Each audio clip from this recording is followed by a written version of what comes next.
Hey guys, it's Celestia, and today's video is gonna be a lot. Long, emotionally taxing, the works. This is the one that quite a few of you have been waiting for at this point, and I'm sorry it took so long, but I've been working on it since the beginning of June, and I wanted to make sure it's the best that it can be, which isn't necessarily easy when it comes to more delicate topics. Today, we're going to be talking about the art commentary community on YouTube. If that doesn't interest you, don't worry, I'll be back to my regularly scheduled art content next week, and I don't intend to make a habit out of commenting on drama often. But with everything that's happened in the past year or so, I feel that whether you guys agree or not, it's important to me personally that I talk about it. Contrary to a lot of videos, the goal here isn't actually to shit on the art commentary community. Contrary to my own past videos, in fact, like my problems with the art community, or toxicity and cancel culture in the art community. I know I've been a part of that negativity in the past too, and I mean no offense to anyone else who has. Commenting negatively when the situation itself is negative is not something I'm trying to devalue or denounce here, because it can be helpful and important to bring attention to problems that you find concerning. But nonetheless, the goal of this video in particular is to reflect on everything that's gone down in the ArtCC in the past while, and discuss how we can learn from it and become a better community, both as creators and audiences. There's no denying that toxicity and hostility have been running rampant in the ArtCC for some time now, and while that's just straight up inevitable for any large group of people, it's hard not to see how much worse it's gotten recently. A creator was cancelled and bullied off of the platform for unsubstantiated rumors and gossip with the same vicious vigor as a creator responsible for harassment, hate speech, doxing, threats, and actual harmful illegal actions. I think that we need to take a long, hard look at the role that we as a community played in that, and how we can learn from these awful dramas and bring about some positive change for the future so that this doesn't happen again. And that's what I intend to do with this video. But I'm still very new to the art commentary community, at least as a creator, and I wanted to get the opinions of more people than just myself to make sure that the points that are brought up here are as diverse, unbiased, and informed as possible. As such, I reached out to Fionapollo, Thumin, MaliMalware, Gnomehuts, and Piixie to get their thoughts on all of this, all of whom were kind enough to share their personal experiences and perspectives with me. So before I get into my own opinions and conclusions, let's hear what they had to say first. Fionapollo said, "The ArtCC has absolutely had its fair share of issues, there's no denying that. And it's sad, because as a community that champions the ability to speak out and help enact thoughtful conversation and actions in others, I wish more people could see that we all work better as a community, rather than as individuals screaming on a stage to a jeering crowd. Personally, I would like to see more people uplift those they agree with, rather than giving attention to those they don't. I can't fathom how many creators I've seen who have had countless videos made about their bad behavior that only serve to boost their platform because it actually causes people to go to their channel and give them engagement. I would much rather see a video of some friends talking about the overall topic and respectfully giving their personal perspectives on the matter. That being said, I do also think it's important to watch a variety of channels and confront your biases when you can, even when it hurts your pride. Variety is the spice of life, after all. I think there's a lot of good reasons as to why so many people are initially drawn to this community. For me, I'd lost a lot due to the event which shall not be named, so making commentary focused on stuff I liked and cared about really helped me out of a dark place. It can help someone so much to just have a space to talk about even their most niche interests, and I think that's why so many people gravitate to it.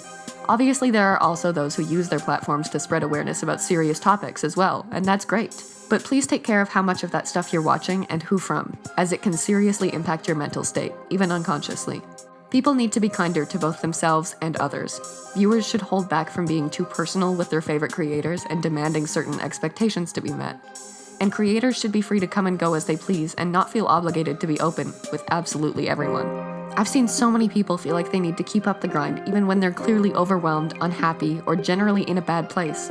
And that should change, because these circumstances can end up sparking unintended controversies and dramas. It's okay to take breaks, and I think many would actually benefit from a short grace period to organize their thoughts and just enjoy their lives offline. In that same vein, people should also really start to reel back on how involved they are in other people's issues and allow unnecessary fires to die down.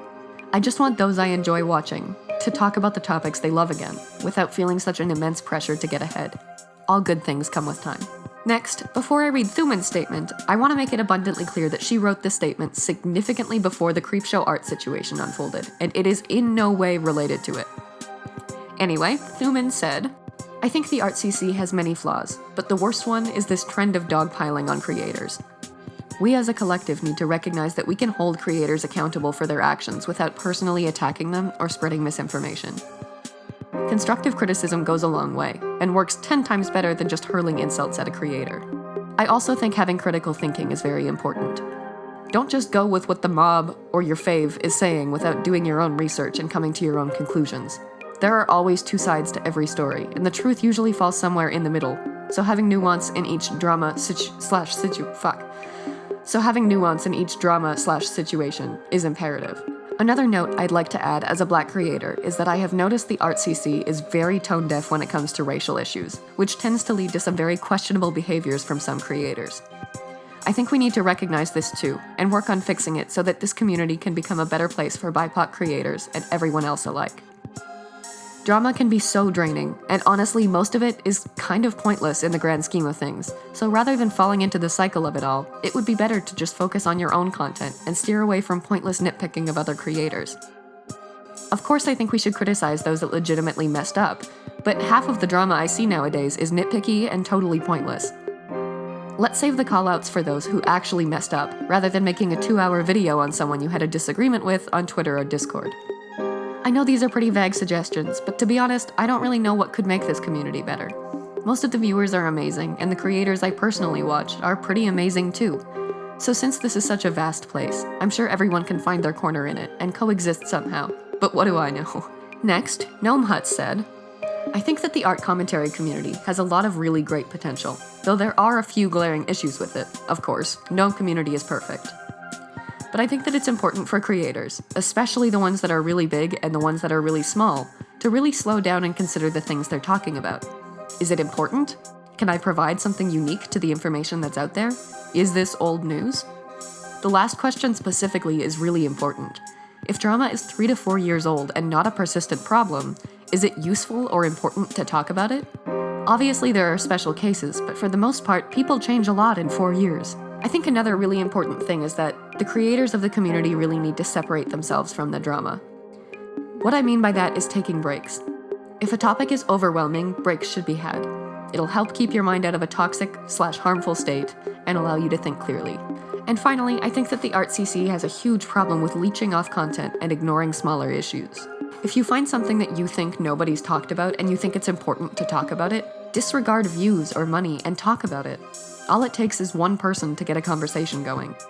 In all, I think the ArtCC has done a lot of really great things, like in specific cases of spreading information about predators and getting them arrested, to just general, hey, this person is kinda awful. It has a lot it needs to work towards to get better, but if people take time with their content, fact check what they're saying, and talk about things that are important to them, that's when we're really gonna see some change. Next, Piixie said, okay, I think I discussed this in my video about the art commentary community, but one of my biggest gripes is the constant push for content, views, and money. There's no actual research done, and most art drama content is madly rushed and uploaded to cash in for a quick buck. To me, this speaks volumes about the quality of those videos. And I think it would be beneficial for creators to take a step back and to thoroughly research into the people they're criticizing. Or additionally, if there's not much evidence out there and it's simply just allegations, it would be a good idea to wait until anything gets published. Additionally, it seems more focused on drama than the actual artwork or content, though that's just a personal beef. I would really like it if people started talking more about the art in their videos. And finally, our last guest speaker has gone above and beyond and actually provided an entire clip, so I'll hand this off to the blessed bean herself. Hi. I'm MaliMalware, also known as some random idiot that you've never heard of before, that has opinions on things. Welcome to the internet, kids, that's all that's here. Jokes aside, Duchess asked me to offer my thoughts on the art commentary community and how it could be improved from what it's like now, aka a flaming ball of stress. Now, I promised myself I'd try to rally for her video, as she doesn't need my sardonic attitude bringing down her content, and I will try my best. So for me, I think the simple fact of the matter are these two things. First, the goal of the YouTube scene, and indeed all communities within it, has changed from what it once was. A lot of people that join this community now do so not because they have a lot of art or a desire for community or genuinely just want to share a part of themselves. Now, because YouTube is such a financially driven and clout-driven game, a lot of the motivation seems to be staying relevant, milking topics for all they're worth, and putting out as much content on topical things as quickly as can be done without truly caring or thinking over that content. I might be a bit of a grouchy back in my day sort, but I truly believe that most of the drive behind doing YouTube for creators now is to become rich and famous, and while I can't begrudge anyone for getting their bag, so to speak, I also don't need to respect their motivations either. Secondly, and most tragically, the culture of the community has become deeply rooted in perfection and hunting. What do I mean by hunting? Well, I think a good example of the pack hunting attitude that's developed in the ACC and YouTube at large is very well explored in, and forgive me for being a massive horror podcast loser, the Magnus Archives episode, let me find it, hold on. The Magnus Archives episode 176, Blood Ties. But as I'm not expecting you to get through 175 episodes of a podcast just to get to my point, let me try and explain it a little bit. To summarize this culture, it is the fear of becoming the target of your peers, of slipping up or even just being arbitrarily chosen as the new target once the last one has stopped twitching. The fear of becoming the next hunted one of the group can drive other members of the pack to turn on whoever is bleeding the most just to avoid being the one chased down next. It's a very feral and maybe dramatic analogy, I'll grant you that, but I genuinely believe that's a huge part of the new culture. Both the violent joy that comes with hunting someone down in the community that may or may not have transgressed, and of feeling superior in the situation while being seen as righteous, a sort of leader of the group or just belonging to it, while also at the same time fearing becoming the next one on the chopping block, so they throw more and more people under the tracks to keep themselves above them. I am mixing metaphors now, but stay with it. Now, I don't think a lot of this is a conscious decision on the creator or the audience's part, but I would not believe any creator that tells me they haven't enjoyed playing the role of judge in an exposed drama, or fear one day it might be them in the role of defendant with none of their former packmates willing to act as their advocate at the risk of being on trial next, even if they've actually done nothing wrong in the first place. I think we have 3 different types of metaphors blending in here at this point, but we're not stopping, we're going on with it. To simplify the sensation for you, it might be akin to how you feel like a criminal whenever you walk into an airport. Okay, that one might just be me. I'm pretty sure the topic of creepshow will be brought up somewhere in this video too, so let's touch on that. Creepshow is a good example of someone that hunted down others, sometimes unjustly, to hide the target on her own back, and inevitably she got found out by the pack. And we're all seeing how that's panned out. My timeline will never be free of creepshow art takedown videos. I swear they are everywhere. The only one rivaling it might be Gabby Hanna. While there's lots of other things that can be said for creepshow's behavior, I only really want to focus on this aspect of it. The idea that creators are perfect, moral, or align with the audience's views. Keeping in mind, an audience by its nature has every view under the sun. You cannot align with all of them.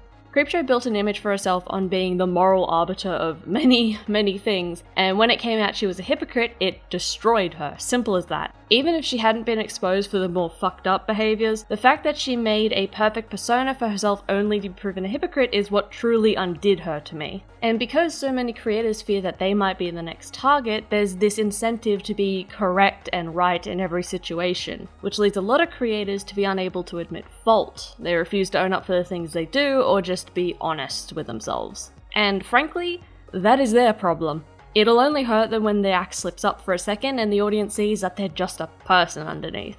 Sorry, I said I'd try and keep this light and short for you all, but here I am on my soapbox once more. Let me try to summarize this with some advice for both audiences and creators. Don't take things so personally or seriously. Don't go looking for enemies to expose, and don't try to make yourself perfect. We're all just idiots online that came here for one reason or another. Once upon a time, those reasons tended to be to share our creations and meet other creative people and just have fun.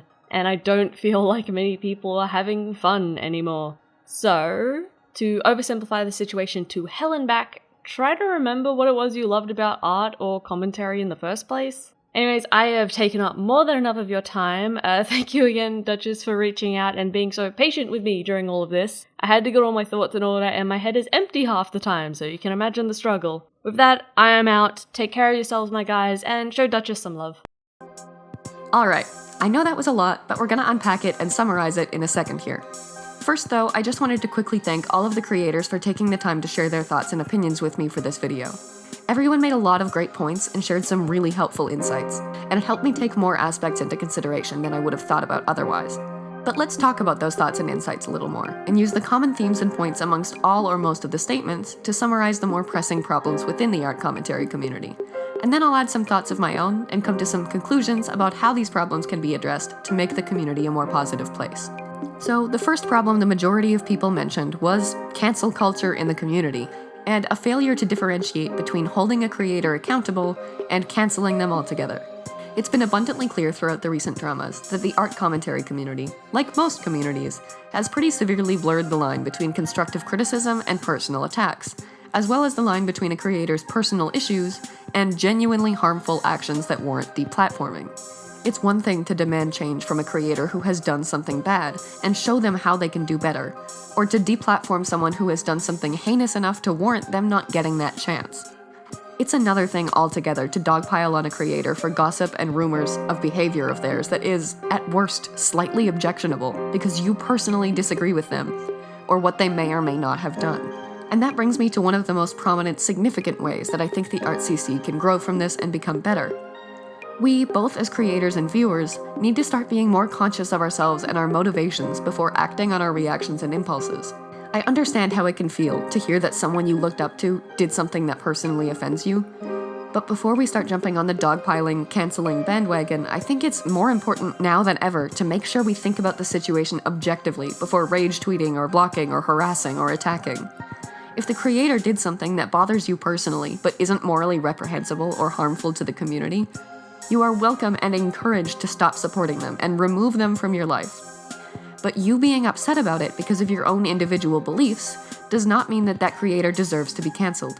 It's still your right to offer criticism, but we as a community tend to be skipping over the here's my criticism and here's your chance to listen and improve step, and going straight to nope, they don't deserve the chance, they're done. We need to have more compassion and give people the chance to grow, and we need to offer our criticisms in a way that allows them that opportunity and tells them how, not shut them down before they can even say one thing without being demonized for it. All of that said, I do understand that all of that is inherently a problem with parasocial relationships.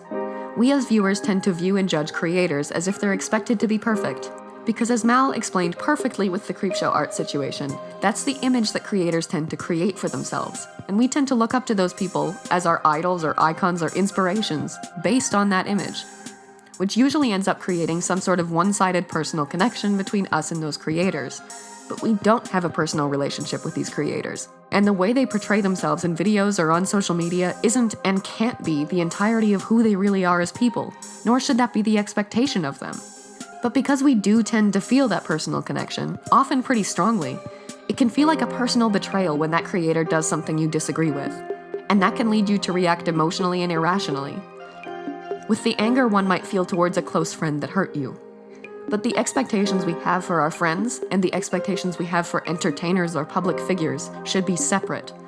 We shouldn't be trying to cancel a creator for talking about someone behind their back just because we might have ended a friendship over it. This isn't a friendship, this isn't a relationship, and a line needs to be drawn between audience and creator when it comes to what we should and shouldn't involve ourselves in regarding their personal business. Honestly, I really do understand the struggle with this one because I have very much experienced it myself. And I don't mean to be unnecessarily harsh or not understanding of it. I think a lot of us in the art commentary community have had our eyes open to the full extent of how parasocial relationships have affected us with respect to the Creepshow art debacle. And I know I made it a point on my channel to not discuss specific creators or dramas, but because I actively endorsed Shannon, Creepshow art, in a past video and spoke very publicly about my admiration for her, I feel like I'm obligated not to be completely silent about what's happened. And several viewers have expressed that to me as well. I'm not going to discuss what happened. I'm not going to give my take on it. All I'll say is that if the allegations are true, which I do personally believe them to be, I no longer stand by Shannon, her content, or her as a person, and I wholeheartedly rescind the support that I offered in my previous video. That said, I will be discussing Shannon as an example of a toxic parasocial relationship, as well as an example of some of the other problems I've addressed so far, because I feel like it's something a lot of her former fans are dealing with right now too. Personally, I was a huge fan of hers before everything that happened. She's one of the people that inspired me to make my channel. She's someone I admired for being so outspoken and true to her opinions and beliefs, and for being so open about the traumas she'd experienced. And I identified with that because I'm also outspoken, and I also aspire to be a strong woman who stands by her beliefs. And I have also had a shitty past that I hope to someday be strong and open enough to talk about, like I thought she had been. But the problem is that I was identifying with the traits that she openly exemplified through her videos as if they were a full and accurate representation of who she was as a person. I felt a personal connection because I could relate to and respect many of those traits. And that personal connection turned into a bias in her favor, because in many ways it was like trust had been established, and I felt like I could trust that even if her information was sometimes incorrect or poorly researched, her intentions were always good and kind. Not only did this make it hurt so much more when everything came to light, because it felt like a kind of personal betrayal, but it meant that up until that point, I took the majority of what she said at face value and trusted it to be the truth without fact-checking it, which I realize is dumb as hell and more of a reflection on my own failure to be objective than anything else, but it's also a common experience with parasocial relationships. These creators feel like our friends, and we feel like our friends wouldn't lie to us. And it makes us put way too much stock into what they say, which only serves to worsen the cycle of misinformation regarding dramas being sold as the truth and hurting so many people involved. I also think Shannon is a good example, hypothetically, of how out of control cancel culture has gotten. Before you yell at me, I'm not saying the community response to everything that's happened is unwarranted, nor am I saying that that is an example of cancel culture being out of control. What I'd like to posit, instead, is my personal belief that even if the only thing she had done was gossip about her friends and talk shit on lolcow, there would probably have been just as many videos about it and just as much of an outcry against her. To be clear, I'm excluding the transphobic, fatphobic, and otherwise hateful things she said on lolcow. I mean, if she hadn't said those things and had only been caught shit-talking other YouTubers, I still believe the response would be largely the same. Probably not as drawn out, because a big reason there are still so many videos being made about this is because of all of the new information that's come out since the lolcow allegations. But nonetheless, if you look at the first gigantic cluster of videos that came out when all we knew was what she had posted on lolcow, people were just as dedicated to deplatforming and destroying her based on that alone. And if their motivation for that had been the transphobia, fatphobia, and other hateful comments, I would understand and agree with that reasoning. But if you look back on the majority of them, the focus is instead on her being a terrible friend and a backstabbing liar. Which brings me back to what I was saying before. People were canceling Shannon for being a bad friend and not so great person with the same vigor as they're now canceling her for actual alleged harassment, threats, and literal crimes, and that concerns me. I'm not saying that it wasn't terrible of her to talk the way that she did about people she said were her friends. I genuinely find that reprehensible, and I have no intention of downplaying the sheer hurt and betrayal that those involved must be feeling. But I don't think that that is in any way on the same level as the hateful remarks or the harassment, and it's a problem, in my opinion, that they're being treated as equal. Anyway, moving on from Shannon to something that's somewhat relevant to that argument, another problem that many people mentioned is that viewers are getting way too involved in creators' personal lives, and creators are publicizing way too much of their personal lives. Where the blame lies in that situation is irrelevant, because the conclusion is ultimately the same. It needs to stop. If you're watching an art YouTuber for their art-related videos, you don't need to know about some fight they had with their former friend, and they don't need to be sharing that with you. It's irrelevant to their content, and it is something that should be handled privately. I understand that if you want to support a creator, you need to know some of their values. Whether it's relevant to their content or not, I personally would not want to support someone who's homophobic, transphobic, sexist, racist, and so on, like in the case of the Creepshow art situation. But outside of those fundamental values, there is no reason for their personal behavior between friends and in their own relationships to be under scrutiny of the public unless it's objectively harmful or abusive. Similarly, as Gnomehuts mentioned, there needs to be more consideration of what is actually important enough to warrant more conversation. This is relevant in a wide variety of ways. I've mentioned in previous videos that there's a big problem with creators making videos upon videos about dramas that have already been covered to death, without actually adding any new insights or information, but that isn't the only example of this problem. We also need to start considering whether the drama itself is important enough to warrant further discussion. If an entire community is involving itself in the personal matters of a creator, we need to start questioning whether or not that's actually important enough to be talking about. Is it productive to open a serious dialogue about petty gossip? Is it going to resolve the issue or incite any kind of positive change? Or are we just trying to bring more light to some shitty thing simply for the sake of bringing that person down? Even if more information is being provided by these videos, should we be sharing that new information if our only intention is to expose personal matters that should stay private for the sake of drama and hurting the person involved because you have a problem with them? I just think that as a community, we need to examine the topics that we turn into drama, and really question whether or not those topics should even be discussed at all. Personally, I think that unless a topic is exposing a creator's genuinely harmful and abusive behavior and subsequently maintaining the safety and well-being of their audience, or is addressed in a way that holds the creator constructively accountable with the positive intention of trying to help them improve and grow, it is not a topic that anyone should be making videos about. Not that I think that's gonna happen, nor do I think there are no exceptions to that, but nonetheless. And that brings me to the final main problem regarding cancel culture, which is the inherent malice that motivates it. Audiences are hungry for new drama videos to watch. As Fiona said, people are more interested in hating on creators they dislike than enjoying and supporting creators that they do like. Creators are desperate to remain relevant and get more views, so they milk popular topics for all they're worth, even when that topic isn't something that warrants discussion. Everyone is willing to turn on each other in a split second, which, like Mal said, is probably in large part because they'd rather be the person turning on a creator than be the creator being turned on. Cancel culture is being weaponized, monetized, and sensationalized, and the underlying sentiment amongst every statement I received for this video is that we need to consciously try to stop that by focusing on the positive. And that means making positive content and consuming positive content, and actively switching the focus from drama back to art. I see a lot of people talking about how there are no art commentary channels that talk about art anymore, and while that's understandable and true to an extent, I also kind of disagree. There are channels that talk far more about art than drama, myself included. But the fact of the matter is that those channels aren't getting views, because viewers are more interested in drama and tea than art topics. Fiona is actually a prime example of that as well. If you want art commentary about art, check out her channel. She's someone who inspires me to keep talking about my artistic passions rather than art CC drama, and she deserves way more recognition than she's getting. Channels like hers are, in my opinion, a prime example of what the community needs to focus on. The one thing that brought us all here, that we love, and that's art.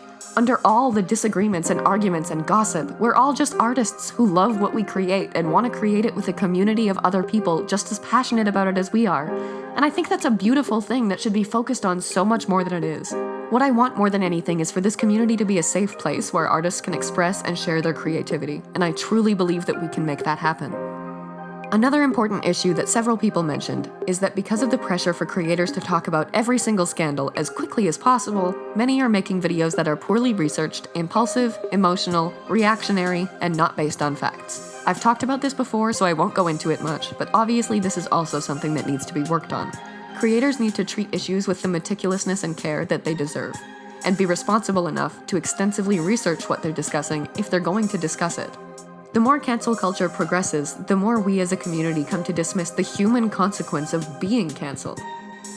For creators and audiences, it's just the new scandal of the week to be talked about and moved on from. For the person being canceled, it's a devastating, damaging, potentially life-ruining event, and too many people fail to take that into consideration.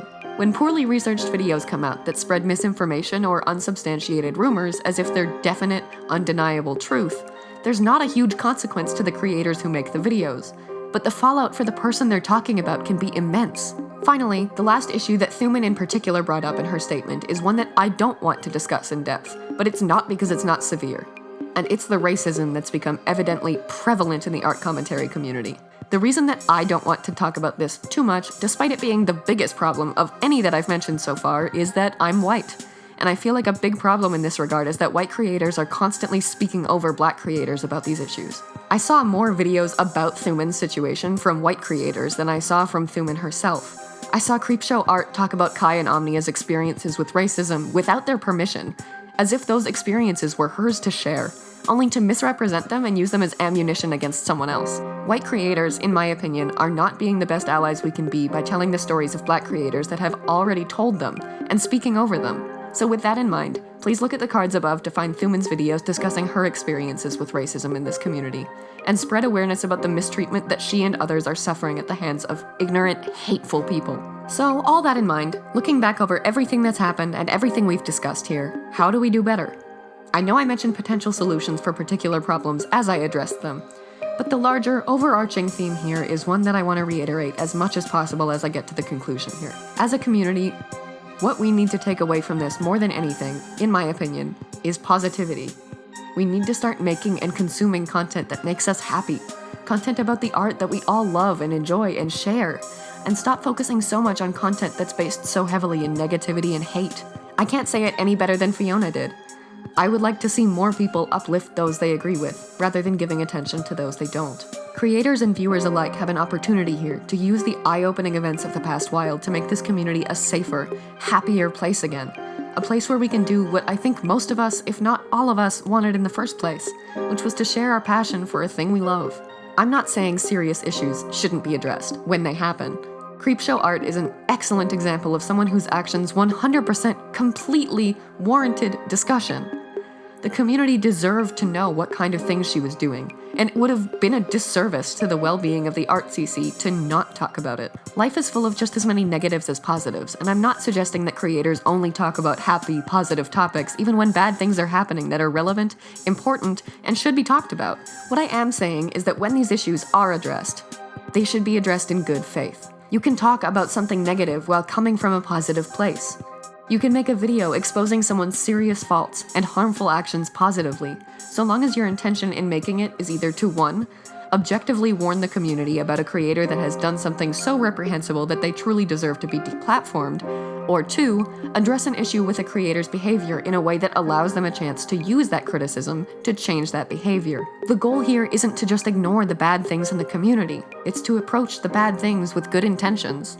I really do think that despite how terrible recent events have been, they present the art commentary community with an opportunity. This can and should open our eyes to the nature and depth of the problems that we have. And if we choose to, we can use that to grow and help make things better. Creators shouldn't have to be terrified of being cancelled over nothing.